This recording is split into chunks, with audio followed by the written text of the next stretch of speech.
Bueno, queremos en primer lugar dar la bienvenida a todos los participantes a esta actividad académica final del año. Es realmente un honor para mí presentar al doctor Bastidas, conocido ampliamente por todos, nuestro amigo y nuestro presidente de la Asociación Colombiana de Neonatología Seccional Valle del Cauca, del suroccidente mejor. Quien nos va a hablar de un tema que para nosotros es supremamente interesante, que yo creo que es el futuro en muchas actividades de neonatología de los próximos años.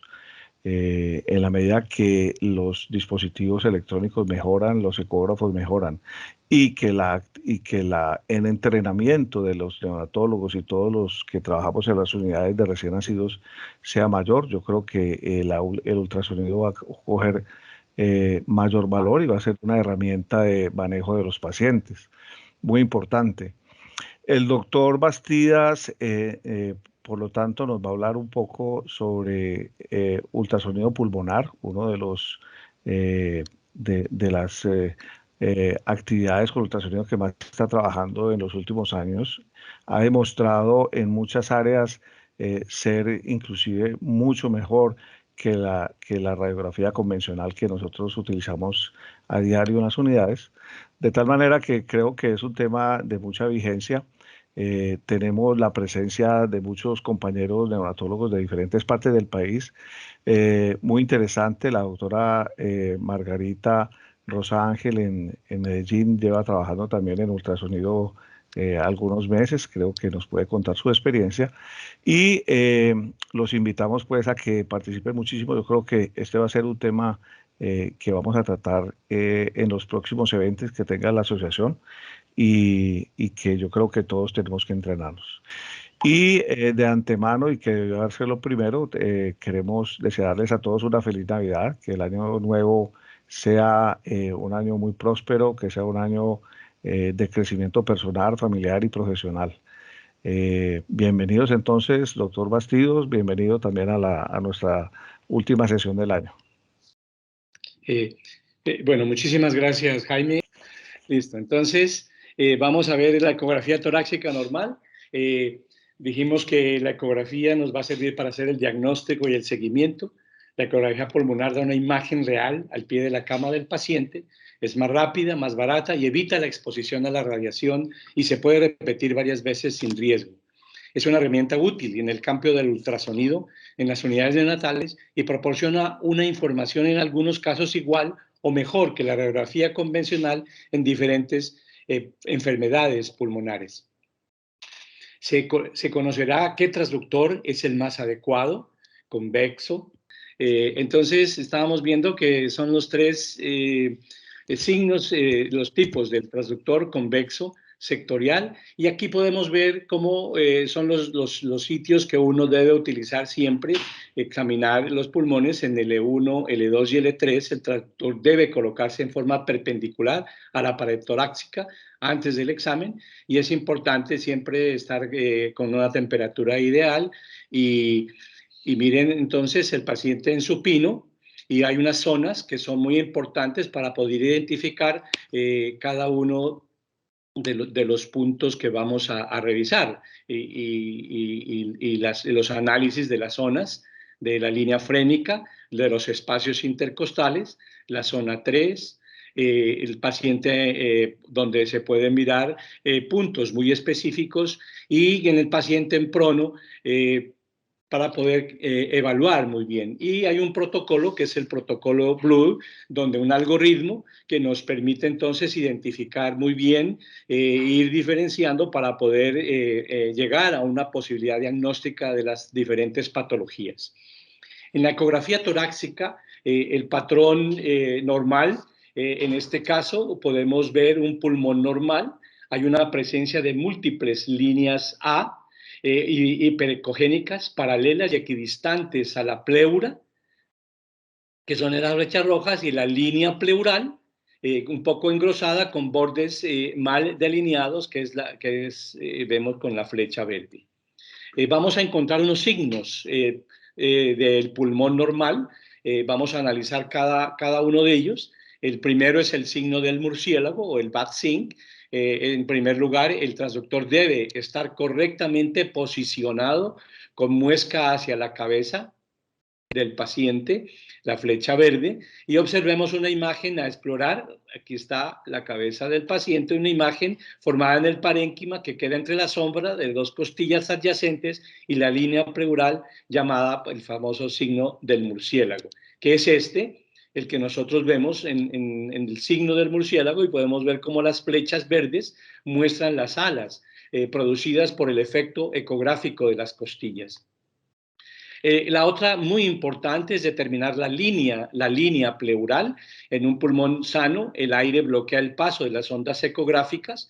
Justo debajo del tejido muscular intercostal existe una imagen hiperecoica, curvilínea, en neonatos, o horizontal, que es en niños un poquito más grandes, y origina el reflejo del ultrasonido al cambiar la interfase de tejidos blandos, contenido de agua, y tejido pulmonar, contenido de aire, llamada línea pleural. La línea pleural normal es regular y fina, menor de 0.5 milímetros de ancho, como lo podemos ver aquí en el gráfico, y todos los signos pulmonares generados durante el examen ecográfico se originan a partir de la línea pleural. Las líneas A, debajo de la pleura se encuentra el pulmón lleno de aire que impide la visualización propia del parénquima, y lo que visualizaremos serían artefactos que producen con los cambios de la interfase. Uno de estos artefactos son las líneas A. Estas líneas se generan como resultado de la reverberación que ocurre cuando el haz de luz del ultrasonido incide sobre una interfase que separa dos medios de distinta impedancia, la acústica como el de la línea pleural. La distancia entre la línea pleural y la primera línea A es la misma distancia que existe entre la piel y la línea pleural. Las líneas A son paralelas, equidistantes, unas de otras, y se pueden ver tanto en modo estático como en modo dinámico. Ecografía pulmonar del recién nacido sin distrés, donde podemos ver entonces las líneas A y la línea de la línea pleural. Las líneas B son líneas hiperecogénicas verticales que van desde la línea pleural, desde el borde inferior de la pantalla sin debilitarse, reproducen septos interlobulares y el agua extravascular pulmonar. Se mueven sincronizadas con el movimiento pleural, y cuando se presentan ocultan las líneas A. Pueden ser normales en bajo número, menor de 3 por campo, y delgadas o patológicas, como en enfermedades alveolares intersticiales. El famoso deslizamiento pulmonar o long sliding es el movimiento generado entre la pleura parietal y la pleura visceral. Este signo es más fácil de ver en los cortes longitudinales, y es extremadamente importante evitar movimientos del transductor una vez se ha conseguido la mejor imagen. Este fenómeno dinámico aparece como una línea brillante y es indicativo de un pulmón sano. En el modo M, el examinador observará un patrón de línea en los tejidos superficiales hacia la pleura lineal, el famoso MAR, y un patrón rugoso de aparición de arena, más profundo a la línea pleural, y se crea la imagen conocida como el signo de la orilla del mar, que es muy, muy importante para ir identificando cada una de las estructuras. Vamos a ver patologías parenquimatosas. La consolidación es una de las patologías parenquimatosas del síndrome alveolar. Se trata del pulmón posiblemente hepatizado, similar al hígado o cirrótico, corresponde a neumonías, atelectasias, contusiones, tromboembolismos, y el síndrome intersticial, que es debido al aumento del tejido interalveolar, ya sea por agua, por inflamación, por fibrosis. Un solo alvéolo es demasiado pequeño para visualizar ecográficamente, lo cual esto sería excepcional, y generalmente los alvéolos que se encuentran son llenos innumerablemente. Este desorden, formado por alvéolos llenos de contenido, separados por los tejidos intersticiales, septos interalveolares, dan el diagnóstico a nivel macroscópico, y este patrón puede observarse en neumonías, atelectasias, contusiones o tromboembolismos. En la ecografía pulmonar, las imágenes emergen del contacto que existe entre dos superficies con diferente impedancia acústica. En la consolidación, observamos una pérdida de la aireación pulmonar, por lo que se visualiza un menor número de líneas A. El tejido es hipoecoico, aumenta el agua y bajan las líneas A. Así, la ecografía pulmonar es el mecanismo ideal para el diagnóstico del síndrome alveolar de neumonías, atelectasias, contusiones, tromboembolismo. ¿Cuáles son los signos? Hay signos que son patrones característicos del síndrome alveolar. El primero, el signo del tejido. El pulmón condensado tiene un patrón que recuerda al tejido hepático, es hipoecoico respecto al tejido pulmonar normal, como podemos ver aquí en la flecha roja, y también podemos ver un mínimo derrame pleural. Aquí está el diafragma, y aquí se puede ver en amarillo el derrame pleural. El signo del triturado corresponde al parénquima pulmonar condensado,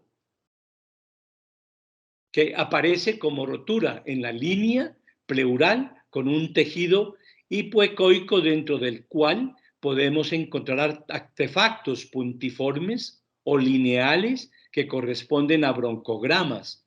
La parte profunda de la línea pleural presenta un borde irregular con refuerzo de líneas B posteriores en el tejido perilesional. El broncograma aéreo, una consolidación, puede incluir artefactos hiperecoicos que corresponden a broncogramas aéreos, pueden ser puntiformes o lineales y ramificados o paralelos a la pared torácica, y la famosa imagen en pila de monedas. El broncograma aéreo es así un signo específico de consolidación. Otros signos que se pueden observar, el broncograma fluido, corresponde a imágenes tubulares localizadas dentro de una consolidación que no presenta fluido Doppler, por lo que no es vascular, y estas imágenes son más típicas de las atelectasias y pueden verse también en neumonías en los niños. Otro diagnóstico importante que podemos encontrar con la ecografía es la neumonía. En pacientes neonatales continúa siendo un reto diagnóstico, dado que los signos y síntomas tienen una baja especificidad, lo que lleva a un diagnóstico tardío, retraso en el inicio de la antibioticoterapia o un sobretratamiento antibiótico en infecciones que no lo necesitan. La ecografía pulmonar ha demostrado disminuir la radiación y al menos ser igual o hasta más sensible que la radiografía para el diagnóstico de la neumonía en los recién nacidos.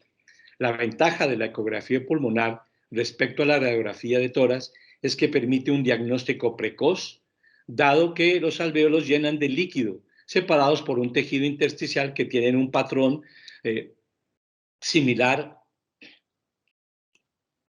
Y aquí tenemos entonces la consolidación o síndrome alveolar, que es una alteración secundaria a la acumulación de líquidos dentro del alvéolo. Este líquido puede tener varias etiologías, pueden ser trasudados, sangre o agua.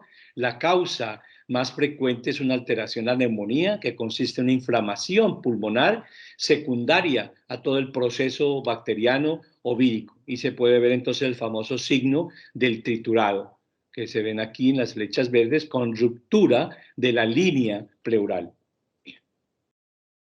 Aquí tenemos la radiografía, que podemos ver en los infiltrados. Aquí hay un drenaje de un sello de tórax y se puede ver el derrame pleural en este otro lado, y en la ecografía se puede observar claramente el derrame pleural, que es en este caso de entre 1 a 3 centímetros de diámetro. Las atelectasias es una pérdida del volumen pulmonar causado por una obstrucción intrínseca de las vías aéreas, bronquios o bronquiolos, o por una obstrucción extrínseca en la pared externa. Hay diferentes patrones que nos ayudarán a su diagnóstico, dado que en la atelectasia no existe entrada de aire dentro del árbol pulmonar. Cuando pongamos el modo M, no miraremos un movimiento dinámico del aire, entonces hablamos de un broncograma de consolidación estática. Este patrón refleja burbujas de aire atrapadas o aisladas del circuito general del aire antes de ser reabsorbidas y refleja atelectasias reabsorbidas. Aquí podemos ver la ecografía que muestra el broncograma aéreo paralelo a la pleura, las flechas amarillas, sugestivo de atelectasia, y podemos ver cómo el resto del parénquima se encuentra hepatizado. En esta nos muestra la zona hepatizada con pilas de moneda en su interior, las flechas amarillas, y el broncograma, a diferencia del caso de la neumonía, se encuentra paralelo a la línea pleural en las pilas de monedas. El otro dato muy importante es que podemos evaluar el pulso pulmonar. Hay situaciones en las que existe una atelectasia completa, como la intubación selectiva del bronquio contralateral. La actividad cardíaca parece visible como una especie de vibración que emerge de la línea pleural al mismo ritmo de la frecuencia cardíaca y se puede grabar en modo M. El pulso pulmonar significa que el latido cardíaco transmite sus vibraciones a través del parénquima pulmonar en movimiento. Y la presencia de observar el pulso pulmonar inclusive descarta la presencia de un neumotórax. Y se puede detectar en una forma muy precoz la presencia de la atelectasia casi en un 90-95% antes de ver los cambios en la radiografía. El absceso o necrosis ocurre cuando el volumen de la consolidación es significativo. Es posible escanear toda el área buscando un patrón homogéneo y por lo tanto poder localizar una zona de área necrótica o absceso y se visualiza un área hipoecoica claramente definida. En el caso de que exista líquido, podemos objetivar el signo del remolino y en casos de la ventana acústica sea favorable, el absceso, donde se ven en su parte inferior todas las zonas hipoecoicas bien definidas y donde se pueden diferenciar muy bien los abscesos. Aquí vemos otra imagen donde se ve las áreas de absceso y el contenido de líquido dentro de ellos, indicando la presencia del absceso. El otro cuadro muy importante que podemos mirar dentro de las consolidaciones o síndrome alveolar es el síndrome intersticial. En paciente crítico, el síndrome intersticial ecográfico como aquellos fenómenos agudos que se derivan en un momento de aumento de líquido en los septos alveolares. Entonces, es secundario a edema pulmonar hemodinámico en pacientes con insuficiencia cardíaca o por un aumento de la permeabilidad, como en el caso del síndrome de estrés respiratorio o síndromes inflamatorios, y este también puede darse en pacientes que tengan hiperreactividad bronquial, bronquitis o asma. Las colas de cometa son signos, las colas de cometa son signos observados en el síndrome intersticial. Para poder definir un síndrome intersticial debemos observar un aumento de las líneas B cuando tenemos más de 3 líneas en el corte longitudinal entre dos costillas. Entonces podemos hablar de las famosas colas de cometa, como se ven en la flecha roja. El síndrome de distrés respiratorio, podemos inclusive clasificar los grados del distrés respiratorio en la ecografía.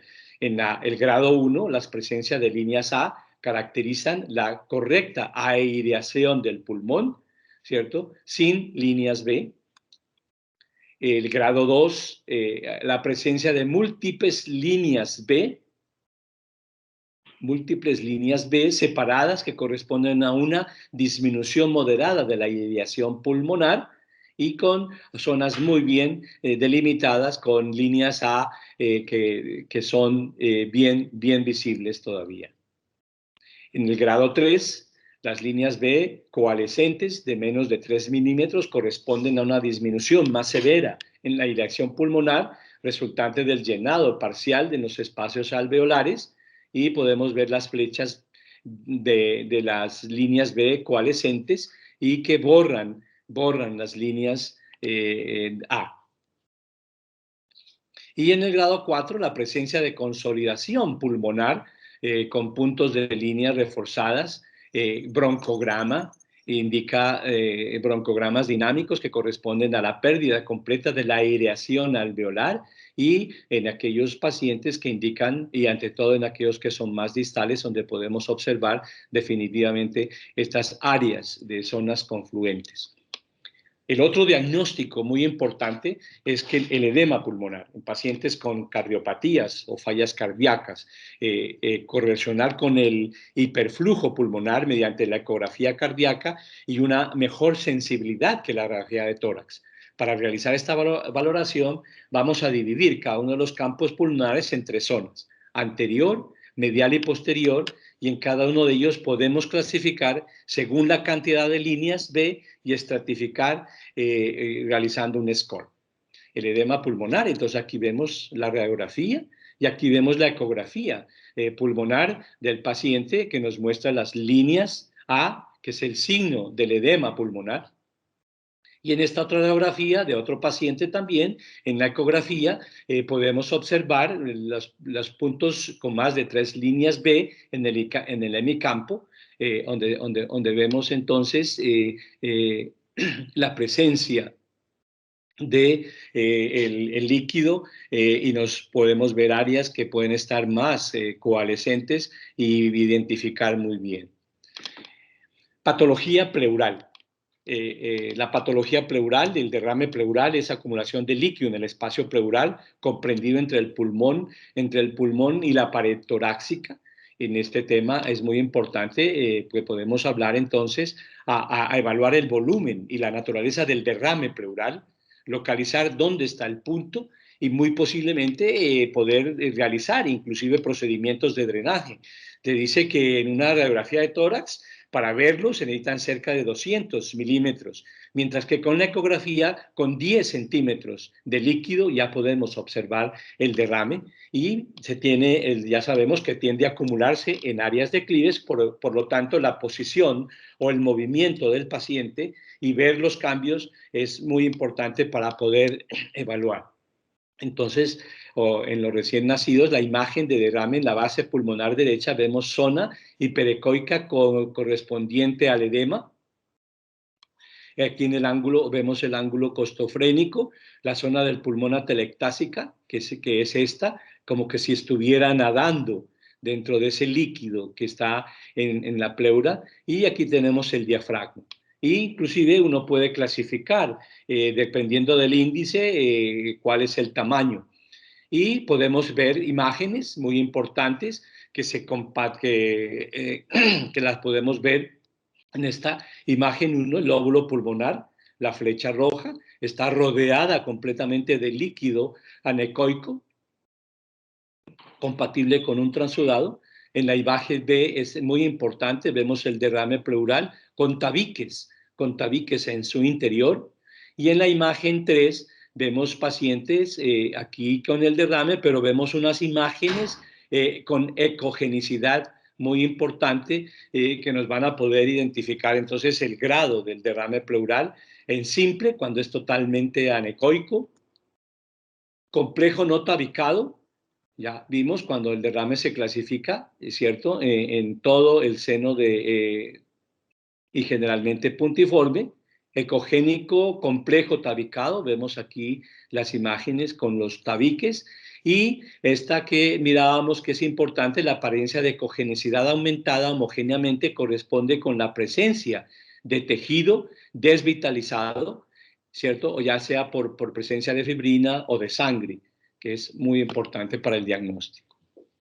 Aunque la clasificación de un derrame en exudado o transudado a veces es difícil, la distinción es útil en términos de la actitud diagnóstica terapéutica.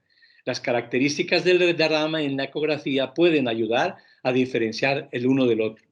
En general, los transudados son anecoicos, pero un derrame anecoico puede ser cualquiera de los dos, exudado o transudado. Sin embargo, un derrame complejo, tabicado o no, y uno hiperecogénico, difusamente son siempre exudados. Estos últimos corresponden a hemotórax o empiemas. Y aquí podemos ver el signo del sinusoide, se puede observar en la imagen de la izquierda en modo M, con el movimiento de la inspiración, las flechas ve como el movimiento del líquido y se puede detectar.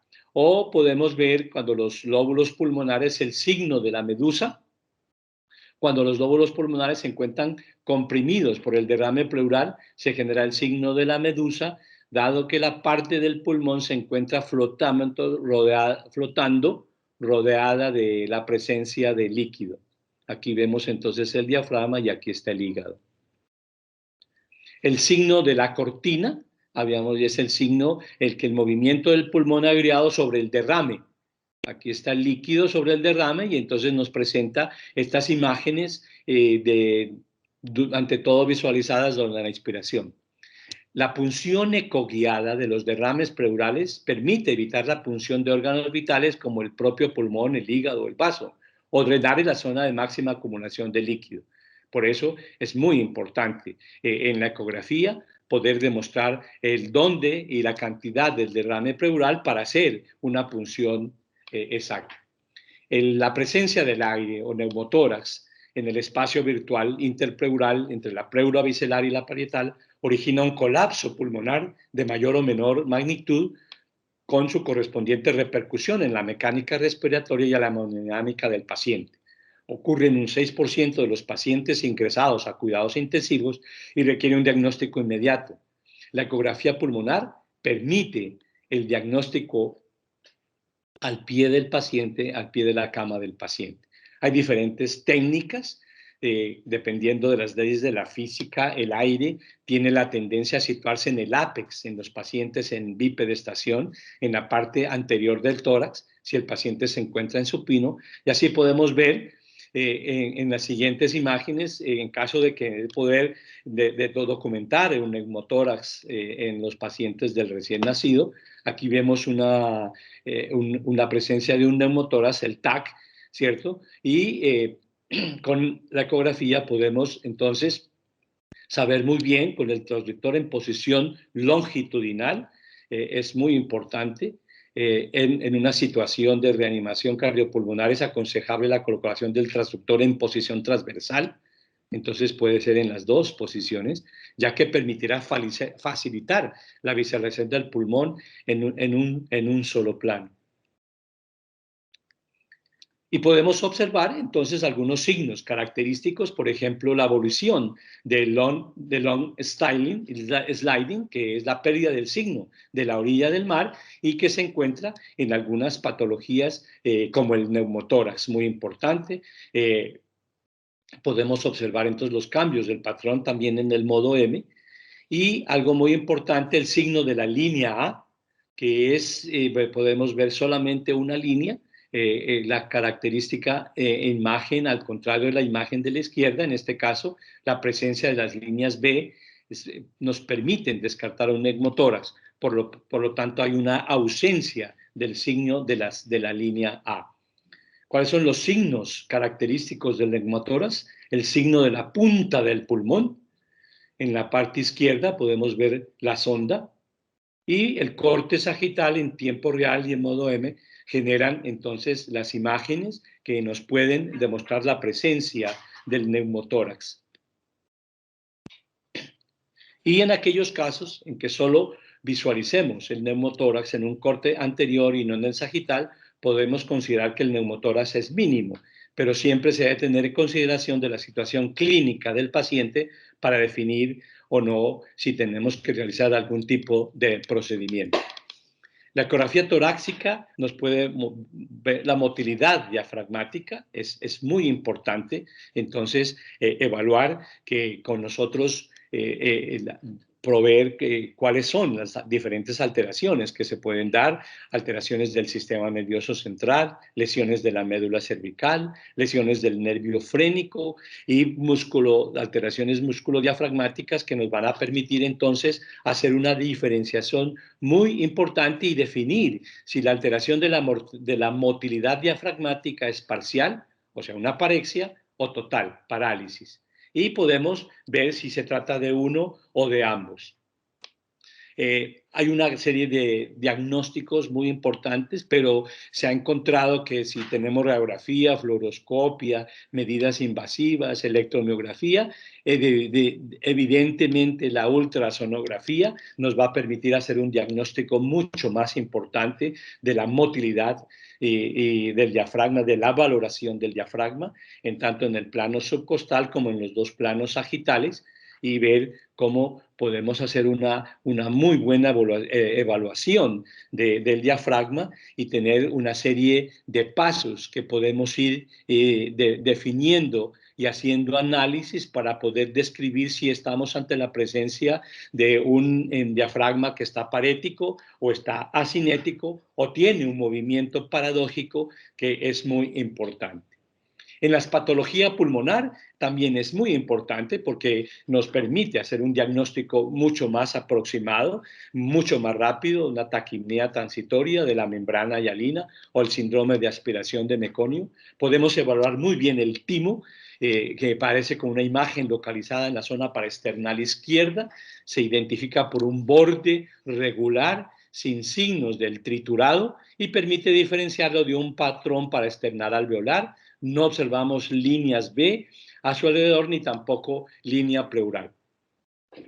Podemos definir entonces en las técnicas de ultrasonido, ver muy importante cada una de las alteraciones que vamos a ver. En la taquipnea transitoria, ¿cierto? Una situación que se presenta muy frecuente y que podemos entonces, sin una radiografía de tórax, poder rápidamente a tomar una evaluación con respecto a que estamos ante la presencia de una taquipnea transitoria del recién nacido. Esta es la radiografía, y en la ecografía vamos a tener unos signos muy importantes en la ecografía para la taquipnea. En corte longitudinal del hemiscapio muestra un famoso signo del doble pulmón con líneas B compactas en la base, en la base, ¿cierto? Flechas verdes y líneas A, flechas rojas y flechas amarillas que indican un pulmón acá que está bien aireado y acá un pulmón que definitivamente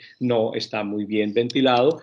Y podemos ver el paciente en corte longitudinal, también en el hemicampo podemos ver como las áreas entonces de compactación o áreas donde vamos a poder evaluar el pulmón en unas áreas que está normal.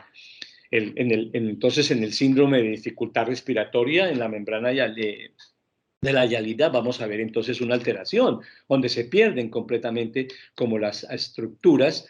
En la ecografía podemos ver la sombra acústica que producen las costillas, se puede ver muy bien la sombra acústica que producen las costillas, y no existe una gradación de gravedad del síndrome de dificultad respiratoria, y podemos evaluar entonces aquí el síndrome de dificultad respiratoria antes del surfactante y después de la aplicación del surfactante, donde vemos que evidentemente hay áreas que ya se pueden evaluar muy bien porque se diferencian y se pueden evaluar.